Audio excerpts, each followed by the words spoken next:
Hello friends, नमस्ते। स्वागत है हमारे यूट्यूब चैनल पे आप लोगों का। आप लोगों के बीच एक देवी माता का गीत लेकर आई हूँ, बहुत सुंदर। आप लोग उसको पूरा देखना।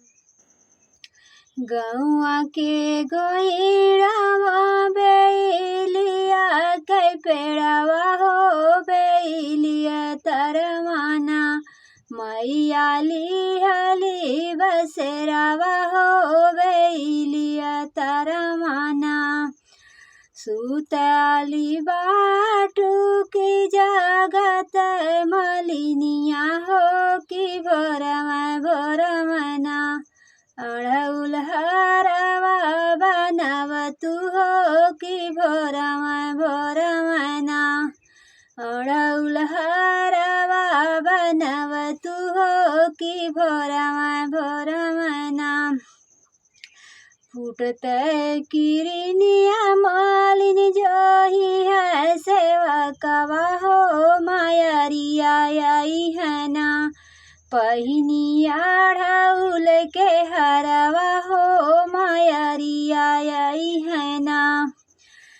फूटत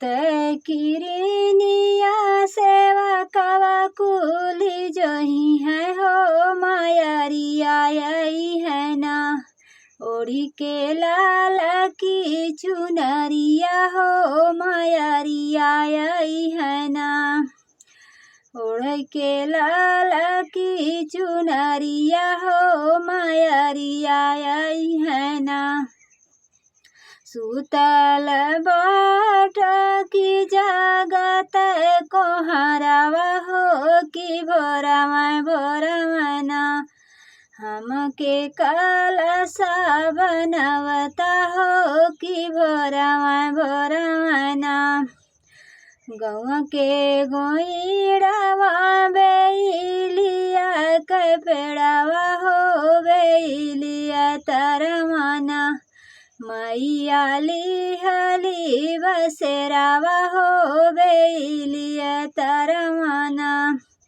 सुताली बाटू की जगती सुताली बाटू की जगती गोलिनिया हो कि भोरमना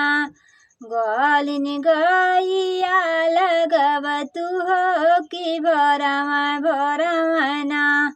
उगत किरनिया जो होता है सेवका हो आवती होई है ना मोरी मायरिया बड़ी चुनरिया हो आवती होई है ना